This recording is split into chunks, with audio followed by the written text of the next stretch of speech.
So often, when we think about clutter, we think about rolling up our sleeves, jumping in, and getting to work. And while that's not wrong, it's honestly not the best thing to do, at least not at first. This is what I call treating the symptom because clutter is honestly just a symptom of a problem. Did you catch what I just said? You're going to be learning about how to manage clutter in this episode, but the homework you'll get as a result of this episode isn't going to be to get rid of one thing. I will not be telling you to think about things like, when was the last time I used this? Do I wear this? Does this still fit? Do I even want this anymore? While all of those questions serve a purpose, I'm not really helping you with clutter if that's where I start with you. I promise this will all make sense once you listen to today's episode of the Intentional Mom podcast, and you'll leave feeling empowered to take care of your clutter, maybe for the first time ever. Grab something to write with. This is one you're going to want to take notes on. Well, hey there, I am Jennifer Roskamp, a certified life coach and homeschool mom of 9 who is passionate about helping women just like you embrace the here and now while also being focused on creating the life you actually want. In reality, it's not about thinking life will get so much better or so much easier when you fill in the blank. Let's work on creating a life you love now. So let's dive in and get started on redefining Supermom to be someone who is present, intentional, and content rather than perfect in our homes, in our lives, and in our own skin. Let's get started. This is the Intentional Mom Podcast.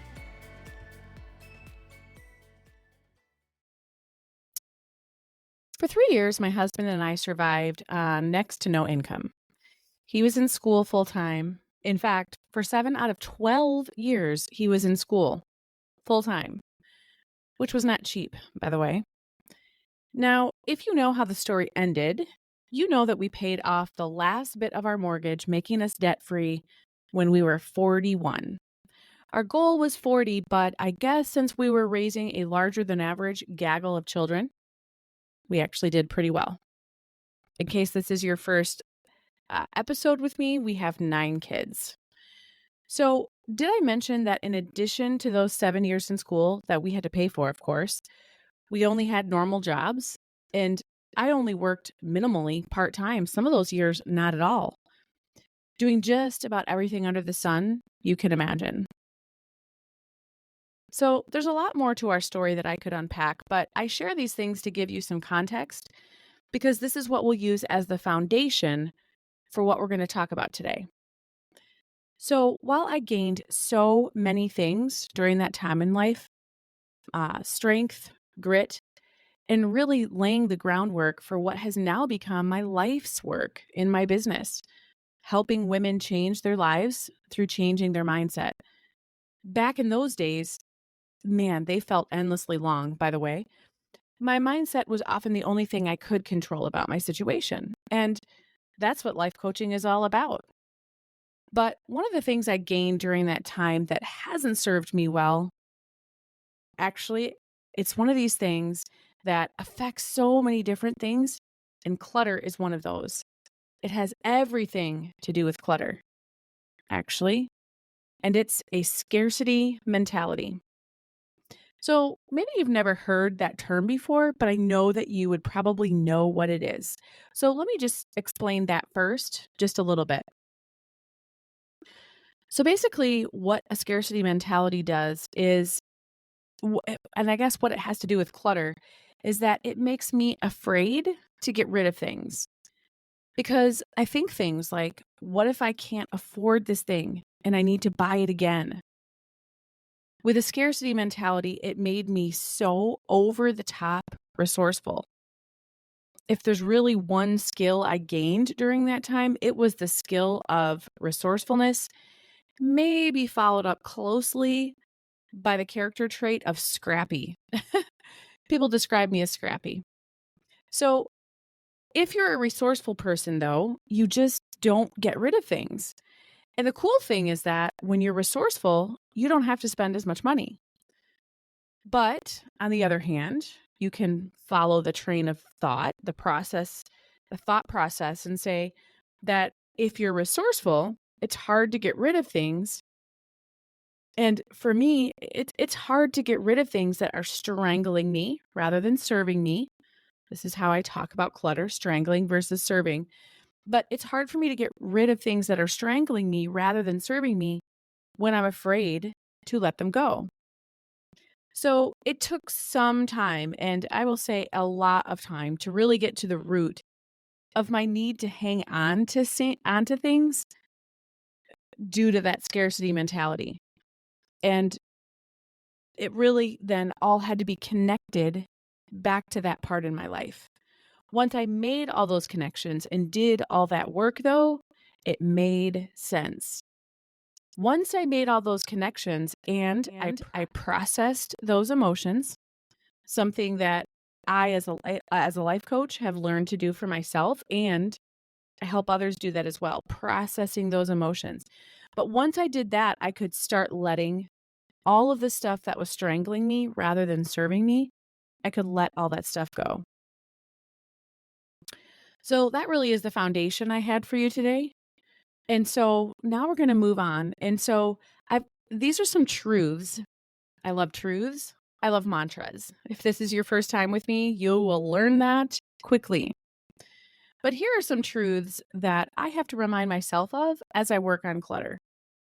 But I have to override that kind of ingrained scarcity mentality in order to make any progress. So here are those truths. Number one, the clutter isn't going to bring back the money that I spent. The money is gone. So hanging on to the stuff, it's just hanging on to the stuff. And it, quote, costs me a lot. That's a whole nother conversation to have, that costs me part, because everything we do and don't do costs us something. And hanging on to clutter, well, that's a whole nother angle to think about clutter and to think to take when you're trying to get rid of clutter. The whole idea of the hidden costs of clutter. It costs you things in relationships. It can cost you in your relationships. It can cost you in how you spend money. It can cost you in the motivation that you struggle to find in just about anything. It might blow your mind to think of the fact that clutter and your hangups with clutter and the fact that you have clutter and the fact that clutter makes you feel trapped and powerless. It might blow your mind to think of the fact that, you know what, that clutter could be the biggest domino when it comes to you losing weight. Isn't that amazing? So often we think of our life as compartmentalized, right? We think that the clutter only affects the things that clutter visibly would affect. It only affects how I feel about my home. It only affects like my peace of mind. It only affects maybe my self-confidence. Maybe you can kind of draw the line a little bit further like that and say, it does affect my self-confidence. It affects how I think about myself. It affects how I talk to myself about myself. It affects how I label myself. Those are all correlations that you might be able to find. But yet if I tell you, you know what, that might be the biggest domino in you losing weight, that might be kind of the first time you ever hear that. But like I said, that's a whole nother conversation for a whole nother clutter conversation, honestly. But the truth number one says that the clutter that I keep isn't going to bring the money that I spent back. And I have to remind myself of that because it sure feels like the opposite. Somehow I feel like I'm wasting money or spending more money if I get rid of the stuff. And that all goes back to that scarcity mentality. And it's just not true. So I have to remind myself of truth number one. Truth number two that I also have to remind myself of reminds me that I survived financial hardship once. And by the way, those times in our life, they weren't connected together. There was actually two separate times for about 18 months each that we went really through financial hardship. And there's really no way to sugarcoat that. Like, that's truly what it was. And we did it with our kids. We did it with a family. man, I did learn resourcefulness. I did learn how to be scrappy as I'm thinking about some of those things right now. Man, that'll be a fun conversation to have sometime. But I need to remind myself that I survived financial hardship. Those are skills I have. Those are not ever going to go away. And so somehow just reminding myself that I have withstood and made it through to the other side with financial hardship in the way. And so that means that I could do it again if I need to. I will be okay. Now, the chances of me going through financial hardship again, of course, nothing is promised. In fact, I should probably be done talking about that right now. It's probably not even a smart conversation for me to have. But truth number 2 says, I survived financial hardship before, and I could do it again if I needed to. I need to remind myself of that too as I'm trying to get rid of clutter. Isn't it so interesting to hear how some of these connections are made in the brain? Our brain is so smart. Our brain is so calculated. And usually it's calculating, by the way, without us even being aware, because that's how it controls us. And you might think, well, why wouldn't I want my brain to control things? Well, you actually have 2 different kind of brains happening, right? You have basically your conscious brain and you have your unconscious brain. And it's that unconscious brain that feeds us these things that we believe about ourselves, and this that feeds this scarcity mentality, and the things that I think about my clutter. That's my unconscious brain. And really these truths then that I have put together and that I remind myself of, they are me taking back control of my conscious brain. They are what's happening in my conscious brain. But as you can think about it, the difference between conscious and unconscious is my involvement, my personal involvement. And so your unconscious brain equals no personal involvement. It's the autopilot brain. And it's the I like to fly under the radar brain. But conscious brain equals effort. It equals awareness. It equals choices. With your unconscious brain, you really don't make choices. All of this is a whole lot to take in one clutter episode. But I promise this is going to be such good things that you can apply to so many different areas. But truth number 2 says, I survived financial hardship once. I can do it again if I need to. And that helps me start to let go of that clutter. Truth number 3 that I need to remind myself of when it comes to releasing clutter is that letting go of clutter rids me of so much more than just the clutter. Again, back to that compartmentalized idea and how we tend to think that our life is compartmentalized. We think, again, in that unconscious sort of way, we think that when we focus on clutter and when we make progress on clutter, that the only benefits we actually gain, which they're huge, right? But we think that the only benefits that we actually gain have to do with clutter. They have to do with your home. But in reality, dealing with that clutter benefits you in so many other ways. So your benefits might be different from mine.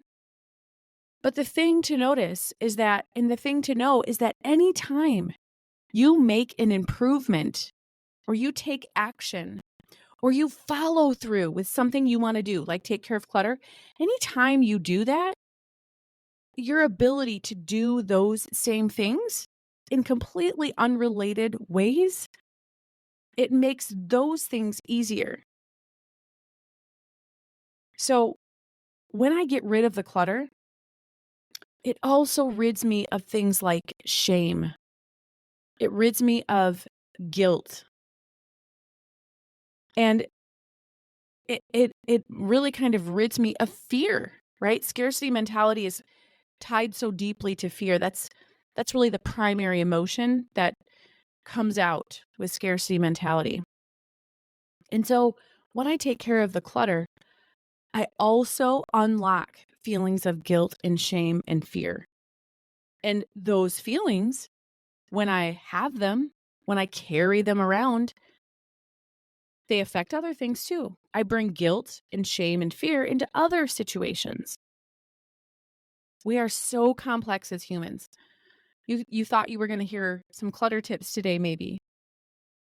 And I have plenty of those, believe me. If you've ever been, I think I have 4 different clutter workshops, multiple lessons in Accomplished Lifestyle, my coaching program, all about clutter, classes about clutter, Clutter-Free Ninja. I've got a clutter PDF download, the Clutter-Free Rescue Pack. I've got a ebook about clutter. Believe me, I have plenty of clutter skills. But again, thinking about what I talked about in the very beginning, if that's where I start with you to help you manage your clutter, I'm not really helping you. I'm treating the symptoms. When you dive into a book about clutter resources or just focus on the actual act of getting rid of the clutter and using tips and tricks and hacks to do that, which again, they are useful. I don't want to discount those at all. But when we do that, we're treating the symptom, but we have to diagnose the actual problem. And remember that scarcity mentality was a diagnosis of clutter for me. And you'll have to do the same thing for yourself. Maybe it's scarcity mentality for you too. But as I process those emotions of fear and shame and guilt, it allows me to not bring those into other situations either. And so I've treated the problem of clutter, but other problems piggyback off of the clutter. The work I do in processing the clutter, again, before I have even touched a single thing, all of this work that I do, this mind work, actually helps me unlock other things too. That makes it work that is so worthwhile doing. So when I focus on these truths, it's then and only then that I can really effectively let the clutter stuff go. So if you struggle with clutter and you have a scarcity mentality, you'll likely have to do the same things. So let me give you a really quick recap of what we talked about today because we covered a lot of ground.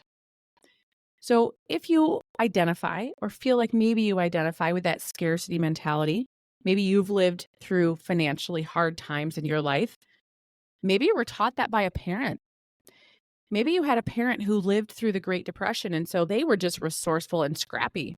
And so you just have the same things built in, and that's all these years how you that comes along with you, that mentality, that scarcity mentality. It's there every time you try to deal with clutter. And maybe this is the first time you've heard of that, thought of that, and really have been given the ability to start to make progress. But if you identify with that, number one, you have to identify the emotions that scarcity mentality brings into your life. For me, it was shame and guilt and fear. But what is it for you? It could be different emotions. You need to identify those. Again, work well spent. This might sound woo-woo to you. Why take the bother? Why do I bother? Why don't I just start getting rid of the stuff already? It's not the best way to take care of the problem. It's why clutter keeps coming back. Ever wondered about that? If you haven't identified the real problem of the clutter, it's always going to come back. So, what are those emotions for you, though? They could be different than guilt, shame, and fear. That's number one. Number two, process those emotions. Once you name them, you've got to process them. What does that look like? Well, again, that's a deep life coach skill. But in a nutshell, you give yourself permission to process and to feel. You give yourself permission to feel those emotions that you've identified. You have to sit with them. The goal, by the way, isn't to get rid of these emotions. That's what we're taught. From the time we're young, we think hard emotions that make us feel bad or on the negative side of the spectrum, we think the goal is to just get away from those as quickly as possible. I need to get rid of this fear. I need to get rid of this guilt. I need to get rid of this shame. But in reality, you have to sit with them first. That's what you need to do. It's not the goal to get away from them as quickly as possible.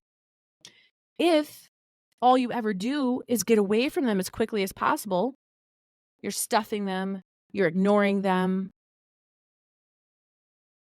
you're just, again, bringing those emotions, almost like baggage, into every situation, into everything you do.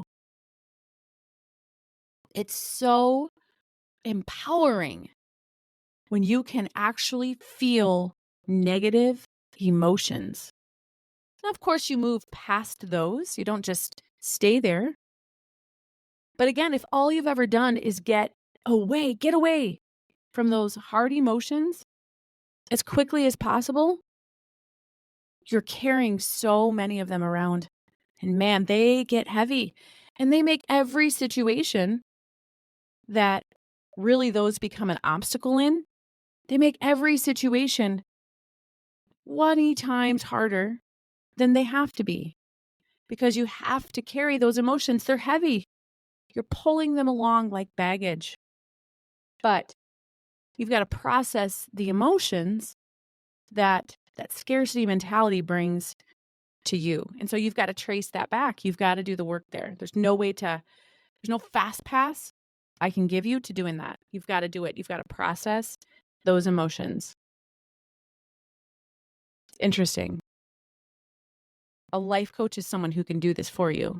If this is something you struggle with, they can help you with this. They can't do it for you. That was not the right way to say that. A life coach does not do the work for you. You've got to do the work. But the third thing that you need to take away from this episode, again, if you know that a scarcity mentality comes to play in the game at all when you're dealing with clutter, the third thing you need to do is develop your own truths. I gave you really good ones here today, but what's true for you despite the things you're conditioned into thinking already? You kind of got to identify those too, by the way. When you think about getting rid of your clutter, what are those thoughts for you? What are you thinking? You got to identify your thoughts before you can fix the broken ones. But if these are similar truth, if these emotions are similar things, fear, shame, and guilt, if you have those too, well, these truths might be effective for you. But what are your effective truths going to be? So, by the way, if you've got a clutter problem and you don't think you have a scarcity mentality, there are other common headspace things that are keeping you from managing that clutter. It's not just a scarcity mentality. Maybe we'll unpack some of these things in future episodes here on the Intentional Mom podcast. Maybe we'll do that at some point. So make sure you're subscribed to the podcast so you're not missing them. But clutter in a nutshell, in a very, very brief, something to consider way. Know that you could be hanging on to clutter because it's emotional for you. It could be overwhelm that's keeping you stuck. It could be perfection paralysis. That's a thing, right? What's that? Lots to unpack. There's lots to unpack with clutter. But if it's a scarcity mentality, well, I likely just gave you the key that you've been missing to finally be able to be set free from that clutter. If you're an accomplished lifestyle, our clutter workshop this past February of 2024, was so good. If you are in accomplished lifestyle right now, make sure you watch that. So good. So clutter. You can move forward from it, but just remember, it's not about the stuff first. It's about what's between your ears. Is it a scarcity mentality? Well, it's something to consider for sure. Oh my goodness. There are times that I teach something and I feel like, oh my gosh, I just sprayed a whole bunch of people with a fire hose with all the information that I just gave. And I totally feel that way right now.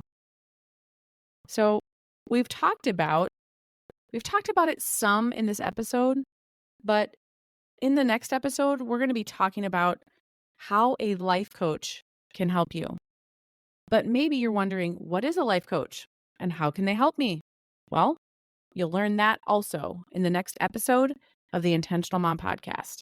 I will see you there.